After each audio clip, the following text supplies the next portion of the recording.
Bahkan juga Laut Jawa di bawah bulan purnama sirih itu gelisah.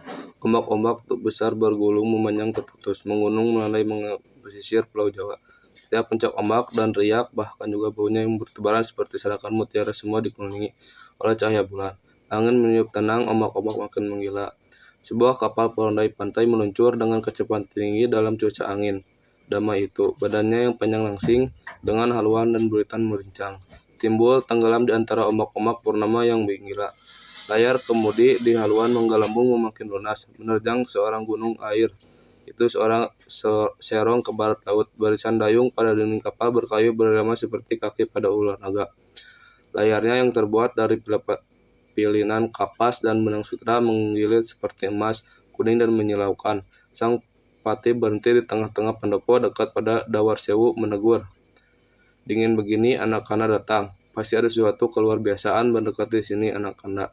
Dan Patra Gading berjalan mendekat dengan lututnya sambil mengangkat sambah merebahkan diri pada Sekang Patih. Ampuni Patik membangunkan Paduka pada malam buta, begini kabar duka. Paduka Balantara Demak di bawah Adipati Kudus memasuki Jepara tanpa diduga-duga, menyalahi aturan perang. Pungun Kopan Peristrowa, Aloh Dewa Batara, sahut Sang Patih. Itu bukan aturan raja-raja, itu aturan beranal. Merujuk Balantara, Tuban tak sempat dikalahkan Paduka. Bagaimana Bupati Jepara? Tewas enggan menyerah Paduka. Patra Gading mengangkat sembah. Sisa Balantara Tuban mundur ke timur kota. Jepara penuh dengan Balantara Demak lebih dari 3.000 orang. Disambar petirlah dia, Boris meraung, seakan-akan batu-batu itu bagian dari dirinya sendiri. Dia hendak cekik semua penahat dan semua dewa di hayangan. Dikutuk dia oleh Batara Kala. Tiba-tiba suaranya turun mengiba-ngiba. Apalagi artinya pengabdian? Aku pergi, jangan dicari, tak perlu dicari. Ia lari keluar ruangan, langsung menuju ke pelataran depan. Diangkatnya tangga dan dengannya melangkahi pagar papan kayu. Dari balik pagar orang berseru, lari dari asrama, lari. Mula-mula pertikaian berkisar pada kelakuan Trenggono yang begitu sampai hati membunuh abangnya sendiri. Kemudian diperkuat oleh sikapnya yang polos terhadap peristiwa Pakuan.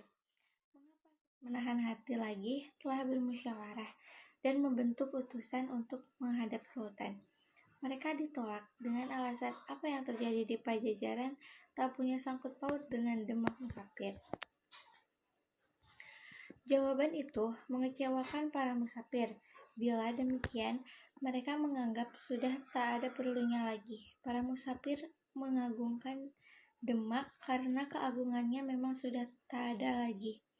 Apa gunanya armada besar peninggalan Yunus yang telah 2 tahun disiapkan kalau bukan untuk mengusir Portugis, dan dengan demikian terjamin dan melindungi Demak sebagai negeri Islam pertama di Jawa. Masuknya perangi ke Jawa berarti ancaman langsung terhadap Islam. Kalau Trenggono tetap tak punya sikap, jelas dia tak punya sesuatu urusan dengan Islam.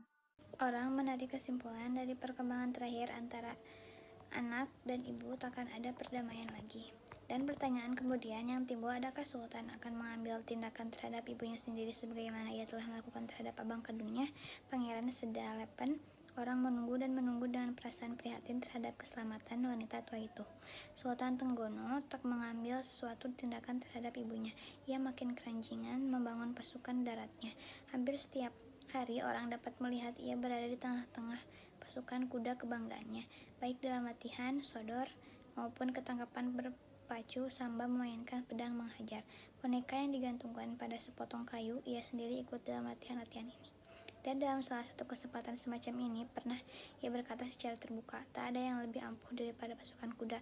Lihat kaulah kami semua. Dan para perwira pasukan kuda pada berdatangan dan merubungnya, semua di atas kuda masing-masing. Pada satu kali, kakek kuda Demak akan mengumpulkan debu di seluruh bumi Jawa. Bila debunya jatuh kembali ke bumi, ingat-ingat para kawula, akan kalian lihat akan ada satu tapak kaki orang peranggi pun tampak. Juga tapak-tapaknya di Belambang dan Pajajaran akan musnah lenyap tertutup oleh debu-debu kuda kalian. Seluruh Tuban kembali dalam ketenangan dan kedamaian kota pedalaman. Sang Patih Tuban Mendiang telah digantikan oleh Kalacuil, pemimpin pasukan gajah. Nama barunya Wirabumi. Panggilannya yang lengkap Gusti Patih Tuban Kalacuil, Sang Wirabumi. Dan sebagai patih, ia masih tetap memilih pasukan kuda. Maka Kalacuil tak juga terharapan dalam sebutan. Pasar kota dan pasar bandar ramai kembali seperti sedia kala. Lalu lintas laut, kecuali dengan atas angin, pulih kembali. Sang Adipati telah menjatuhkan titah. Kapal-kapal Tuban mendapat perkenan untuk berlabuh dan berdagang di Malaka ataupun Pasai.